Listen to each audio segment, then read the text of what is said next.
everyone. Today I want to talk about a really important, exciting topic, the emergence of career pathways. We just launched a whole body of research on this to help you understand it. But let me give you the high-level story. If you look at the job market and the way careers work, most of us grow up taking a career similar to our parents. So if your father was a truck driver, you're probably going to think about doing that. If your father was a scientist, you're probably going to think about doing that. If your father was unemployed, you're going to have to figure out what you want to do. And somewhere along the way, through primary school, secondary school, people you meet, part-time jobs, sideline jobs, you end up in a career. Whatever that career is, whether you like it or not, at some point in time, it may not be enough.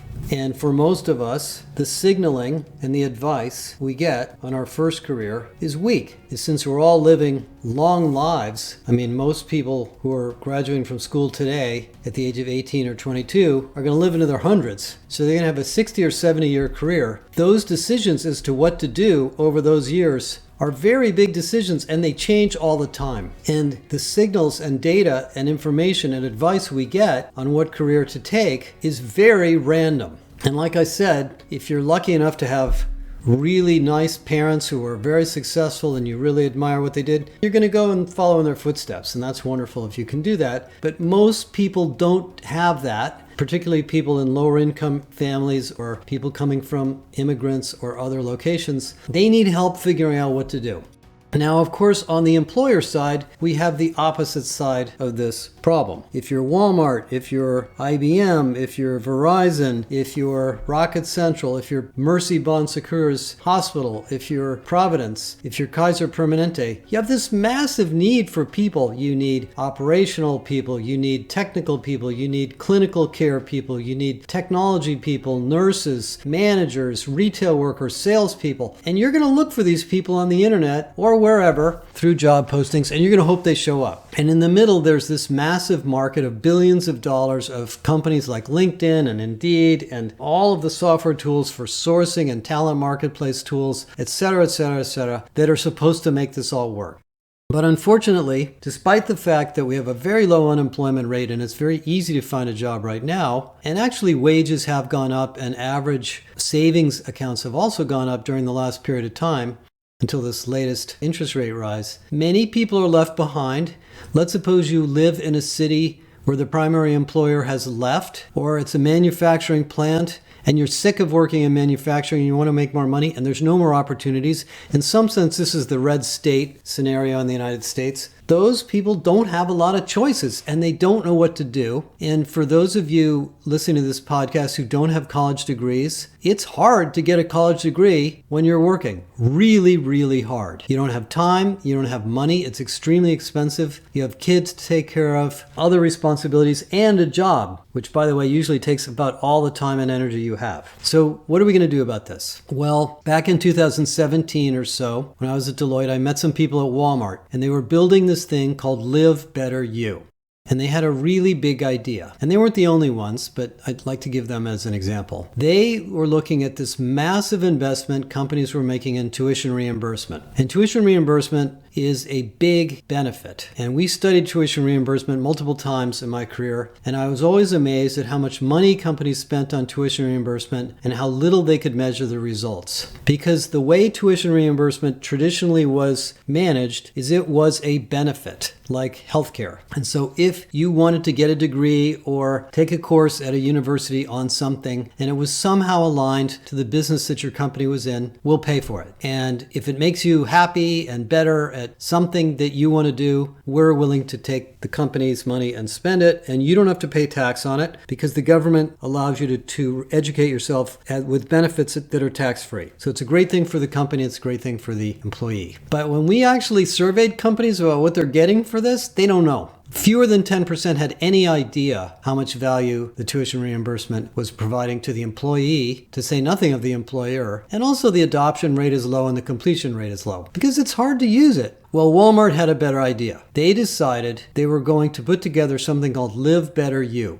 and they were going to go further. By the way, since then, Amazon has done this, Verizon has done this, AT&T has done this, other companies have done that, with the help, by the way, of Guild Education or BrightHorizons EdAssist, the two biggest providers in this space. But this is a big idea, and it still has a long way to go. What they did is they decided initially they were going to give people a lot more support. They were going to give them time, they were going to give them more money, they were going to give them education assistance, coaching, and then later as the program progressed, they realized they could do even more. They could build what we now call career pathways. Career pathways being non-linear pathways from a lower paying to higher paying, lower demand, higher demand career, profession, or job that the company needs anyway. And this is a massive idea. Now let me take a step back and talk about what a career pathway is. We are the ones who really coined the term, and the reason we wanted to define it explicitly is we want to make it clear that a career pathway is not a career path. A career path is the old-fashioned linear stair-step, multi-year, multi-generational journey you go through in a given job family. So if you're an engineer and you go to work for Exxon like I did, you start as a junior engineer, and after 2 or 3 years you become a project engineer, and after 2 or 3 years you become an advisory engineer, and after 2 or 3 years, if you make it, you become a senior engineer, and if you really make it, you become an engineering manager and director and VP. And yeah, you might rotate around to different responsibilities inside the company while you're doing that, but that's the engineering career path. And those worked really well in the 60s, 70s, 80s when companies were organized as industrial hierarchies. And if you read chapter 1 of my book, Irresistible, you can hear all about the way this works and the way it's changed. And those programs are still there and they make sense and they're good and companies need them. But of course, what's happened is there's so much disruption and change in the nature of every company, in the nature of every industry, that those linear careers are not the number one thing that matters to the company anymore. Let's suppose we have a linear career for mechanical engineers in Chevron, and Chevron says we need hydrogen engineers. We got to get them there from here. Maybe we need people who understand electric batteries. Well, there's some adjacencies there, but they're not obvious. And at Walmart, there's tons of this. We need logistics people, we need drivers, we need marketing people, we need people that can work on operations, on and on and on. And that's true at Amazon, that's true at Verizon, that's true at AT&T, that's true at every company, by the way. And so what's now happened, and we're really introducing this research this quarter, is these career pathways have become a huge opportunity for you.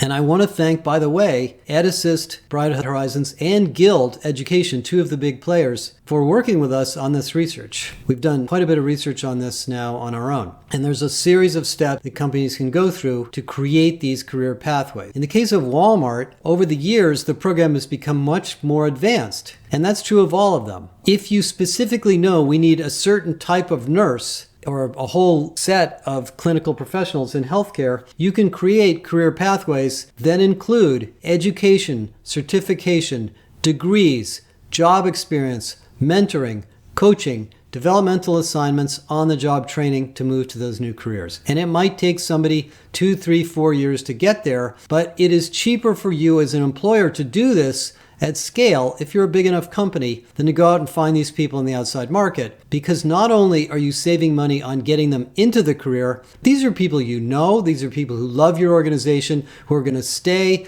and going to bring all sorts of goodwill with them. In fact, I think it was New York Presbyterian that told us that they believe that every employee in that hospital, even the or gal sweeping the floors, taking out the trash, driving the ambulance, has a career to become a clinical professional. And they want these people to stick around and learn and grow into these jobs where there's a shortage of 2.3 million people over the next 3 to 5 years. So this is a big deal. So what have we learned about this? First of all, it's not simple. The reason tuition reimbursement programs were poorly used is nobody put a lot of time into them. We really need to look at what are the adjacent skills and who are the pools of people that are most likely to move into these new roles or opportunities. That's a skills adjacency problem. You need skills data. You need some talent intelligence to do that. You need to communicate to these people that even though you're a financial auditor today, you could become a cybersecurity analyst tomorrow. I had this hilarious conversation a couple of weeks ago with a bunch of people in Europe that I'm going to see in November about driving vehicles. And I'm not sure whether they're worried about that now because there are no self-driving vehicles yet. And I said, well, if you look at the skills of a great bus driver, it isn't just driving, it's also human relations. Bus drivers are pretty good at dealing with people because they have lots of people issues to deal with. They might become customer service agents. Some might even become salespeople. I don't know.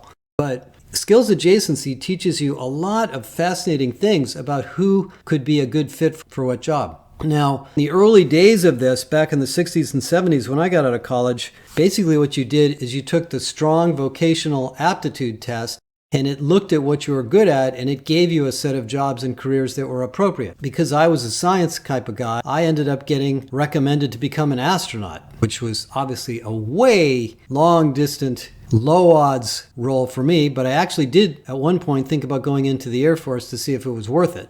Later, I decided to become more academic and do the kind of stuff I do now. Or you read What Color is Your Parachute, which was one of the most important books of my life. I hope most of you have had a chance to at least browse through it and give it to your children. But that's not enough because those books are just general self-discovery. You need to know what's out there and what's changing all the time. And so this signaling system between new jobs, new roles, new careers, new opportunities, and individuals who are busy working, taking care of their families, trying to do a good job is really a big problem. And that's the responsibility of you. And I'm not saying it's going to be easy, but it pays off. And that's why these companies like Guild and EdAssist and others are there to help you. So you might ask yourself, well, why don't I just go buy a talent marketplace and just turn it on and all this stuff will happen automatically?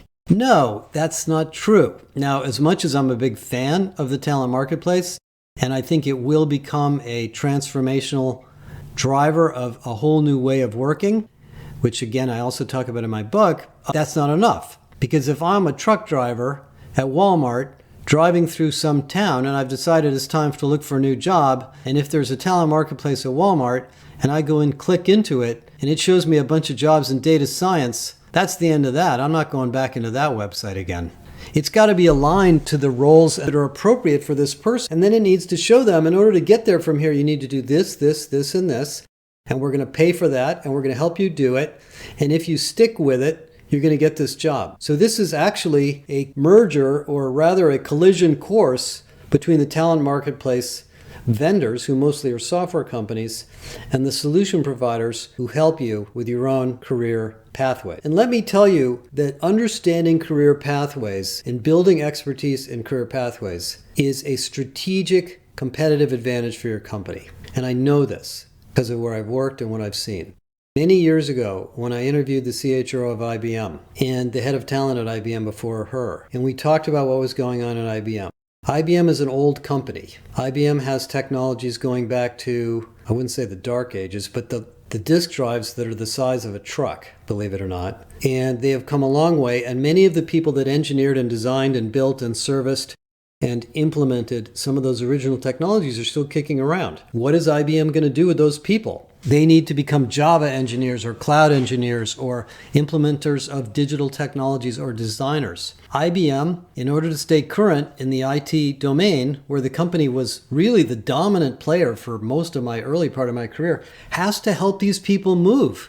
They can't just give them a bunch of little courses with badges. They have to show them what is the pathway to move to this new domain. And it is a pathway. If I was a COBOL programmer working on MVS, and now I'm going to become an Angular programmer working on an iPhone, that's a lot of change. I mean, that's not as much change as a truck driver moving into a data scientist, which is probably not a likely path. But that's my point. If you don't get good at these pathways, you're just going to be hiring more people. You're going to have greater retention problems. You're going to have skills problems, all sorts of other things. Capability academies are part of this, but the problem with the capability academy is it assumes somebody is at some level of capability before they enter. What if this person doesn't even have a college degree yet? What if they don't understand math or accounting or basic science? Because they just never learned it and they didn't need to learn it for the job they were in. Those are the things that happen in these career pathways. I guess the final thing I'll say to motivate you is if you're a good-hearted person, this is the way you can take all of your expertise in HR and really make the world a better place. Most of you know I live in Oakland, California. It's a very heterogeneous community. We have upper income, very expensive houses and wonderful places to live and people with great careers here. And we have people here that are unemployed. We have people that are homeless. We have a lot of clinical workers, a lot of healthcare companies here. We have a lot of public sector workers, many of whom are happy to work in the public sector. We have dock workers at the port. And many of these people want more opportunities and they don't know where to go. And so they continue down the path they're on. They retire. They live with whatever it is they did, and that's the end of it. And I don't like it. I look around based on where I live and what my life has been like, and I keep thinking to all these people, can I help you find a better career? And I don't have time. I'm just one person. You can do that at scale. And it will transform people's lives. One of my friends, when I was younger in life, was a woman who was an X-ray technician. And she became an X-ray technician because her mother was a nurse. And she believed, she came from Cincinnati, her father was a fireman, that becoming an X-ray technician was the greatest thing she could do. And she didn't like it. It was repeatable work. It was boring. She didn't like the way she was treated by the patients. And she had no way out. She couldn't go back to school and become a nurse. She didn't want to be a nurse. She wanted to do something else. And I got to know her and told her what my life was like and what I had done in college and what had happened to me. And her eyes opened as big as saucers. And I said to her, you know, this is not going to be easy for you. You're going to have to go back to school. You're going to have to get a degree. You're going to have to go to community college. It's going to take some time. And she just decided she was going to do it. And so through hard work and scrappiness, with some support from me and a lot of work on the side, she put herself through community college. She put herself through a 4-year college. She got a degree. And her entire outlook on life was completely different. And that's the kind of value you can create. And it's maybe one of the most gratifying things we can do in HR. So let me leave you with that. The research that we've produced is voluminous and in great detail. Most of it's available to our members, but some of it's available to non-members. We're going to be doing a whole series of webinars and education events on this topic. We are also exploring and detailing the career pathways in each industry we do in the Global Workforce Intelligence Project. So in healthcare, if you read the GWI research on healthcare, you will see explicitly designed career pathways that we've identified through our work with Eightfold and others. We're going to do the same thing in banking. We're in the middle of that right now. So we're going to do everything in our power to make this easier for you. But I think you should put it on the list of something you can afford to spend money on. Take that tuition reimbursement money that's sitting there and being used, but you're not sure what you're getting out of it, and spend some effort on this. Focus on the most urgent needs you have inside of your company and do some work to get some people down these pathways. And over a period of years, you'll do something really transformational for your company and for the rest of society. Thank you.